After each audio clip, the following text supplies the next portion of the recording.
कुछ दिन पहले पार्लियामेंट का स्पेशल सेशन अनाउंस हुआ और काफ़ी फैनफेयर से पुरानी पार्लियामेंट बिल्डिंग से नई पार्लियामेंट बिल्डिंग में ट्रांजिशन हुआ। वो अच्छी बात है और मेन फोकस स्पेशल सेशन का, पहले तो मालूम नहीं था ये स्पेशल सेशन क्यों हो रहा है, स्पेक्यूलेशन काफ़ी हुआ और फिर पता लगा कि इसका मेन फोकस महिला आरक्षण है। उसके बाद महिला आरक्षण तो बड़ी अच्छी चीज है, उसके बाद ये दो क्लॉजेज, इसमें दो फुटनोट्स हमें मिले। एक की महिला आरक्षण करने से पहले, महिला आरक्षण देने से पहले हमें सेंसस करना पड़ेगा और दूसरा डिलिमिटेशन करना पड़ेगा और इन दोनों चीजों को करने के लिए बहुत साल लगेंगे। सच्चाई यह है कि महिला आरक्षण को आज किया जा सकता है। 33% आज जो सीट्स हैं लोकसभा में, विधानसभा में, वो महिलाओं को दी जा सकती हैं। कोई कॉम्प्लिकेटेड मामला नहीं है, मगर सरकार वो नहीं करना चाहती है। सरकार ने ये देश के सामने रख दिया है, मगर रियलिटी ये है कि ये इंप्लीमेंट आज से 10 साल बाद होगा। ये भी नहीं मालूम कि होगा या नहीं होगा।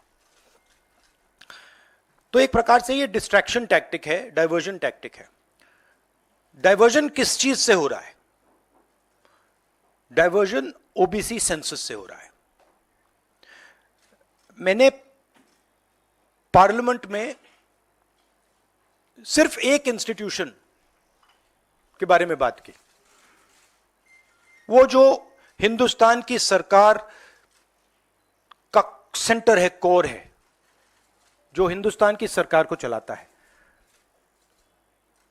Cabinet secretary and secretaries. और उसमें मैंने एक छोटा सा सवाल पूछा। प्रधानमंत्री कहते हैं कि वो ओबीसी के लिए बहुत काम कर रहे हैं। अगर प्रधानमंत्री इतना काम कर रहे हैं तो 90 लोगों में से सिर्फ 3 लोग ओबीसी कम्युनिटी से क्यों हैं? पहला सवाल। दूसरा सवाल, मैंने यही एनालिसिस बजट को देख के की कि भैया पूरा हिंदुस्तान का बजट क्या है और ये जो ओबीसी ऑफिसर्स हैं ये इस बजट में से कितना कंट्रोल कर रहे हैं और क्या कंट्रोल कर रहे हैं। आदिवासी क्या कंट्रोल कर रहे हैं, दलित क्या कंट्रोल कर रहे हैं। ओबीसी हिंदुस्तान के 5% बजट को कंट्रोल कर रहा है, ओबीसी ऑफिसर्स। तो मुझे बात समझ नहीं आ रही है। प्रधानमंत्री हर रोज ओबीसी की बात करते हैं, ओबीसी प्राइड की बात करते हैं, मगर ओबीसी के लिए किया क्या? अब जब मैंने ये बात बोली, उनका रिस्पॉन्स बड़ा इंटरेस्टिंग है। वो कहते हैं कि लोकसभा में हमारा रिप्रेजेंटेशन है। लोकसभा में रिप्रेजेंटेशन का क्या लेना देना है? मैं कह रहा हूं कि बजट डिसीजन जो लेते हैं, जो बजट को ऑफिसर्स हैं, जो बजट को कंट्रोल करते हैं, 5% ओबीसी निर्णय ले रहे हैं। और मैंने सिर्फ यह सवाल पूछा, क्या हिंदुस्तान में ओबीसी की आबादी 5% है? यह मैं जानना चाहता हूं। अगर 5% है तो फिर वो ठीक है, उसको मैं एक्सेप्ट करने के लिए तैयार हूं। मगर अगर वो 5% से ज्यादा है तो मुझे यह पता लगाना है, और एक बार मैं मन बना लेता हूं, मैं छोड़ता नहीं हूं, मुझे यह पता लगाना है ये ओबीसी हिंदुस्तान में कितने हैं, और जितने हैं उतनी भागीदारी इनको मिलनी चाहिए। अब आप किसी लोकसभा में किसी भी एमपी से पूछ लीजिए, लोकसभा को टेंपल ऑफ डेमोक्रेसी कहा जाता है। आप किसी भी बीजेपी के एमपी से पूछ लीजिए कि वो कोई डिसीजन लेता है, कोई कानून बनाता है, कोई कानून बनाने में भाग लेता है, किसी से भी पूछ लीजिए, बिल्कुल नहीं। ना कांग्रेस का एमपी इस लोकसभा में, ना बीजेपी का एमपी, ना कोई और इंडिया का एमपी कोई डिसीजन लेता है। मतलब एमपीज को जैसे मंदिर में मूर्ति होती है वैसे मूर्तियां बना रखी हैं और ओबीसी की वहां पे मूर्तियां भर रखी हैं, मगर पावर बिल्कुल नहीं है, देश को चलाने में कोई भागीदारी नहीं है। यह सवाल मैंने उठाया है कि क्या, और हर ओबीसी युवा को यह समझना है कि क्या आपको इस देश को चलाने में भागीदारी मिलनी चाहिए, हां या ना? अगर मिलनी चाहिए तो क्या आपकी आबादी 5% है, हां या ना? यह सवाल है। और डिस्ट्रैक्शन इस बात से हो रहा है, बीजेपी को ये जो 2 पॉइंट्स हैं, महिला आरक्षण वाले, डिलिमिटेशन और सेंसस, इनको हटा देना चाहिए और एकदम महिलाओं को जो इज्जत मिलनी चाहिए, जो रिस्पेक्ट मिलनी चाहिए, जो भागीदारी होनी चाहिए, उनको एकदम वो कर दें। और कास्ट सेंसस का जो हमने डेटा निकाला था उसको पब्लिक कर दें, तो सारे हिंदुस्तान के ओबीसी युवाओं को पता लग जाए वो हैं कितने, और नया सेंसस कास्ट बेसिस पे करें। Thank you. एक करके प्लीज। और प्रधानमंत्री को अपने अगले भाषण में यह कहना है, यह समझाना है देश को कि हिंदुस्तान के सबसे जरूरी 90 अफसर जो हैं उनमें से सिर्फ 3 ओबीसी क्यों हैं? यह मेन सवाल है। और मैंने दलितों और आदिवासियों की बात ही नहीं की अभी। अंग्रेजी में क्या देता हूं? The BJP came up with the idea of a special session. We appreciated that idea. With a lot of fanfare and pomp, we moved from the old building to the new building. The Prime Minister, in a very dramatic gesture, carried the Constitution of India from the old building to the new building. And he said that he is passing a very important law. And we agree with him. Women's reservation is a central step in the empowerment of the women of India, and it is a critical step. But when we read the fine print, we found something very interesting. 2 little subtexts were there. Number 1, this will be done after delimitation. Number 2, this will be done after census. What it means is this bill will be implemented a decade from now. It is not going to be implemented today, and every woman in India should understand this. It is not going to be implemented today, it's going to be implemented, if it is implemented, 10 years from now. So this is a diversionary tactic. It's a way of making everyone's attention move away. The question is, what are they moving away from? And the answer is the caste census. And I'd like to explain why.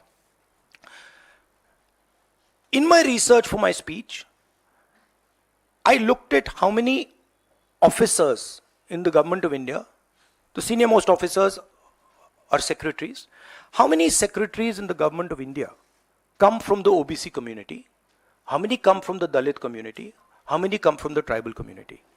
And I was shocked to find that 5% of the secretaries of the government of India, 3 officers in the government of India secretary level are OBC first. And then I asked another question, what budget do they control? And they control 5% of the budget. OBCs, Dalits, tribals, all put together control 6% of the budget. Tribals control 0.1 something of the budget. So this is a shocking finding. And I said this in Parliament.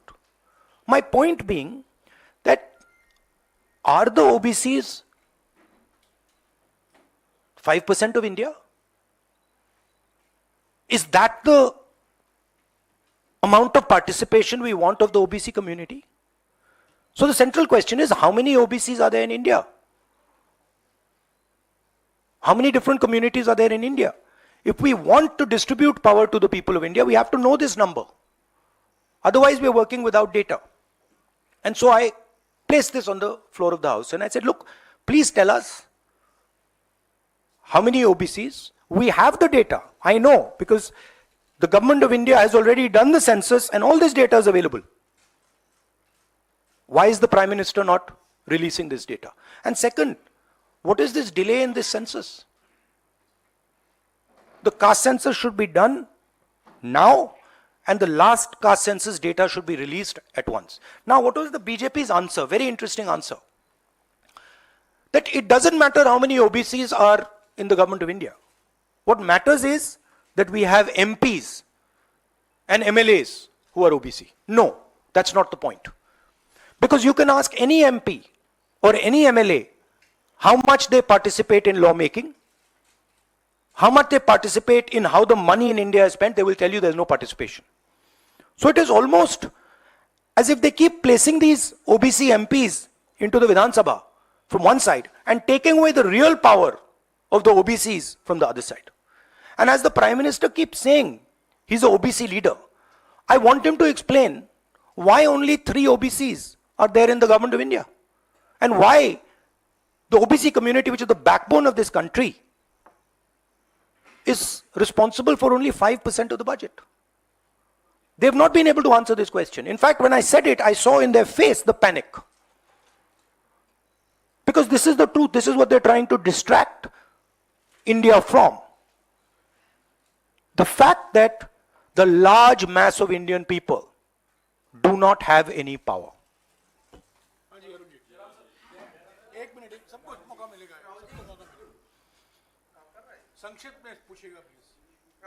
मुद्दा है ये reservation, आज से नहीं, जब से ये अस्तित्व में आया आपने पेंडोरा बॉक्स एक तरह से उसको टच कर दिया।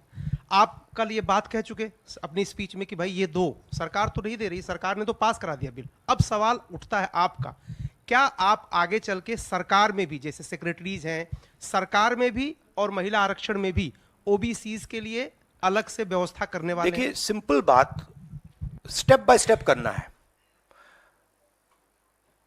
आपको चोट लगती है तो एक्सरे होती है, पता लगाना पड़ता है कि स्ट्रक्चर में कमजोरी कहां है, हड्डी कहां टूटी। मैं सिर्फ एक बात कह रहा हूं, पहला कदम एक्सरे है कि हमें पहले कास्ट सेंसस के माध्यम से हिंदुस्तान का एक्सरे करना है कि भैया हैं कितने लोग, ओबीसी कितने हैं, अलग अलग कम्युनिटीज कितनी हैं,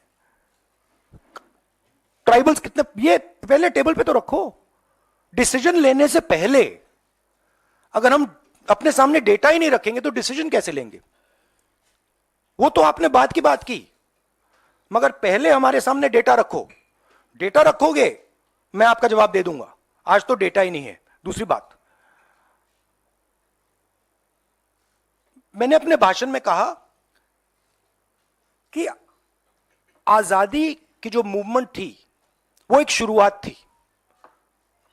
distribution of power, transfer of power to the people of India, Hindustan के लोगों को पावर ट्रांसफर करने का पहला बड़ा कदम था।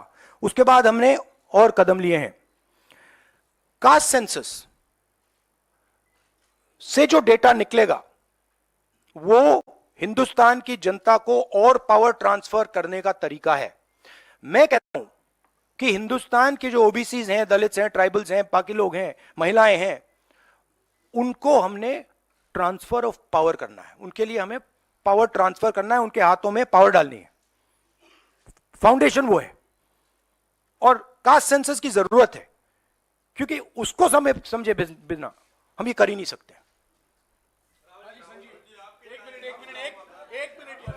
हाँ, एक मिनट प्लीज, अरे रमन जी रुक जाओ प्लीज। हाँ, वन सेकंड।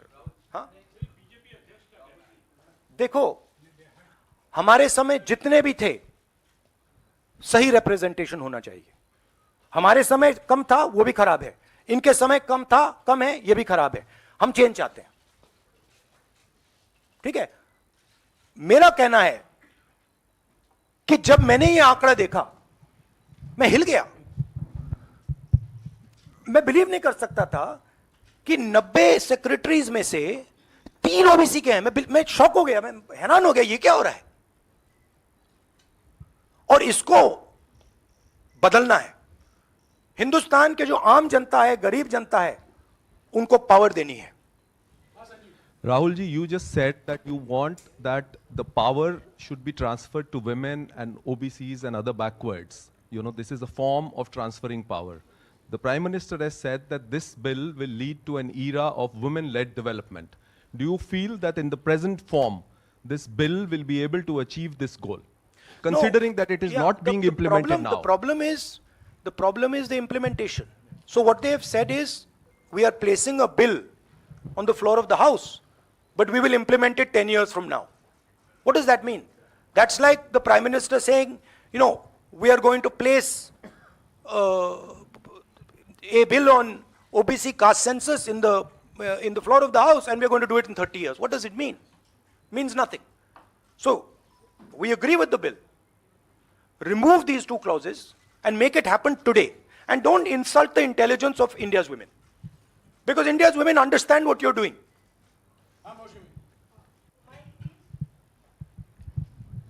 राहुल, क्योंकि स्पेशल सेशन की बात हो रही है, बहुत शॉकिंग एक वीडियो जो वायरल हो रहा है, उसमें रमेश बिदूरी साहब फ्लोर ऑफ द हाउस में एक स्पीच दे रहे हैं, जिसमें वो दानिश अली साहब को ऑन रिकॉर्ड, मतलब माइक पे आतंकवादी कहते हैं, मुल्ला कहते हैं और कई शब्दों का इस्तेमाल करते हैं जिनका हम प्रयोग नहीं कर सकते।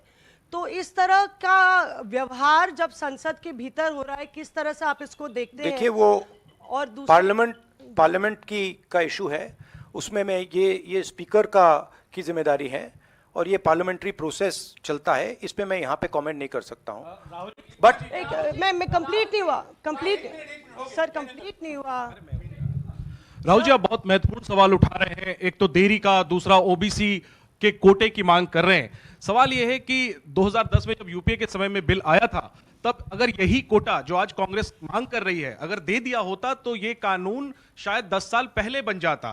तो ये जो आपसे सवाल पूछा जा रहा है कि आज आप कोटे की बात कर रहे हैं ओबीसी की, क्योंकि आप विपक्ष में हैं, जब सत्ता पक्ष में आप बिल लेकर आए थे उस समय ओबीसी कोटा क्यों नहीं था, और क्या इसका आपको रिग्रेट है, अफसोस है कि उस समय ओबीसी कोटा नहीं दिया कांग्रेस ने? 100% रिग्रेट है, 100% रिग्रेट है। वो उस टाइम कर देना था और इसको हम करके ही छोड़ेंगे।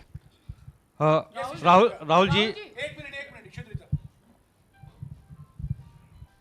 Mr. Gandhi, what has changed since 2010 to now that you have shifted your stance on OBC subquota? We have not shifted our stance. You're maybe not well informed. We are the party that did the caste census. We carried out an entire census getting caste data. We didn't release it at the time.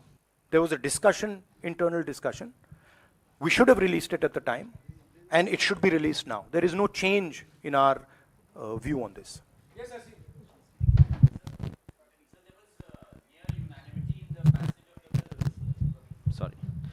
Sir, there was near unanimity in the passage of the bills. Do you think that a wider consultation process should have been followed before bringing the bill in the special session? We are okay with the bill. We have supported the bill. Right? Please understand the technicality. We are in full support of the bill. We don't agree with the two little footnotes that have been put in the bill that basically mean that the bill is going to be implemented 10 years from today. We support the bill. Everybody, there's nobody in the house who didn't support the bill.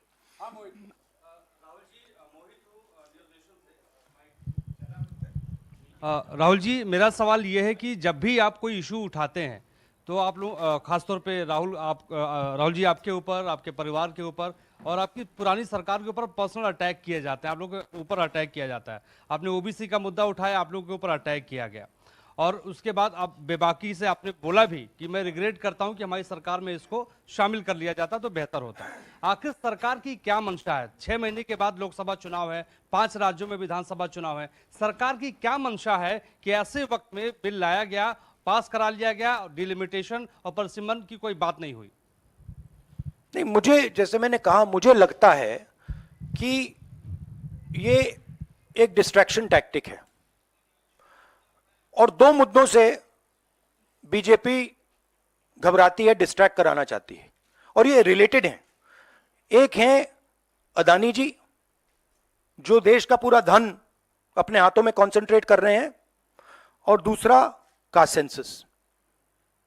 तो ये related चीजें हैं, और इन दोनों button को जब मैं दबाता हूं, जैसे यूं दबाता हूं, बीजेपी एकदम जंप करती है। तो क्यों करती है? क्योंकि वो जो ओबीसी कम्युनिटी है, सचमुच में उनको पावर नहीं देना चाहती है, और वो पावर अदानी जीत के हाथ में कॉन्सेंट्रेट करना चाहती है। राहुल जी, आपसे सवाल ये है, क्योंकि जब आपने लोकसभा में भाषण दिया, आपने 90 में से 3 सेक्रेटरी और ओबीसी के जो ओबीसी कम्युनिटी है उसके हालात के बारे में बात करी। अगर 2024 में इंडिया ब्लॉक जो आपका बना है वो पावर में आता है, तो क्या इन चीज़ों को आप जल्द से जल्द इम्प्लीमेंट करेंगे? क्योंकि बीजेपी साफ तौर पर कह रही है कि आपके भाषण के बाद से साफ लग रहा है कि ओबीसी कार्ड इंडिया ब्लॉक या कांग्रेस पार्टी खेल रही है। तो आप अगर पावर में आते हैं तो आप क्या सबसे पहले ये देखिए, ये वो कार्ड की बात करते हैं, कार्ड के बारे में सोचते हैं, मैं कार्ड के बारे में नहीं सोचता हूं। मैं जो हिंदुस्तान की जनता है उनको एम्पावर करना चाहता हूं, और अगर मुझे दिखे कि ओबीसी कम्युनिटी जो है, जो बहुत बड़ी कम्युनिटी है, किसी को नहीं मालूम कितने लोग हैं, बट लोग कहते हैं 50% तक हो सकते हैं। जब मुझे दिखता है कि एक कम्युनिटी है जिसमें हिंदुस्तान की 50% आबादी है, और गवर्नमेंट ऑफ इंडिया के सेक्रेटरीज में 3 लोग हैं, 90 में से 3, और वो 5% बजट को कंट्रोल करते हैं, तो मुझे गुस्सा आता है, इरिटेशन होती है। इस देश में हो क्या रहा है? एक तरफ हम अदानी जी को देश के पूरे इंस्टीट्यूशंस पकड़ा रहे हैं, नरेंद्र मोदी जी, और दूसरी तरफ जो हिंदुस्तान की रीढ़ की हड्डी है, जो हिंदुस्तान को चलाते हैं, उनको हम हिंदुस्तान को चलाने में, सरकार को चलाने में कोई जगह नहीं देते हैं, दबा के निकाल देते हैं। तो इससे मुझे इरिटेशन हो रही है। और जैसे ही हमारी सरकार आएगी, हमने वहां पे कर्नाटक में कहा था कि जिस दिन आएगी उस दिन हमारी 5 गारंटीज लागू हो जाएंगी।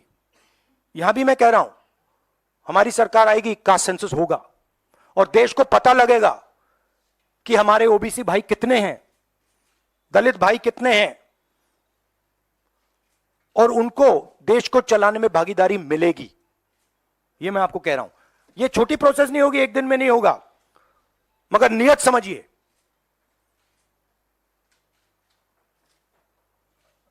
आप, नरेंद्र मोदी जी कहते हैं, अमित शाह जी ने कहा कि हमने ओबीसी को विधानसभा में, लोकसभा में डाला है। आप मुझे बता दीजिए कानून बनाने में, बजट में उनकी क्या भागीदारी है। पहले 50-60 साल पहले डिबेट्स होती थी, एमपीज का रोल होता था, एमपी कानून बनाते थे। हमारी पार्टी में भी एमपीज को हम रोल देते हैं, उनसे बातचीत करते हैं, नारेगा में इन्वॉल्व करते हैं। आप किसी भी बीजेपी के एमपी से पूछ लीजिए, विधानसभा में किसी भी स्टेट में पूछ लीजिए, सरकार चलाने में उनकी क्या भागीदारी है। जवाब देंगे हमारा कोई रोल नहीं है। ये जो मैंने मूर्ति की एनालॉजी आपको दी है, ये बीजेपी के एमपी ने मुझे लोकसभा, पुरानी बिल्डिंग में लोकसभा के बाहर बुलाया कि हमें यहां पे बैठा रखा है, हमारा फायदा उठा रहे हैं, हमारी कोई भागीदारी नहीं है सरकार को चलाने में। Thank you.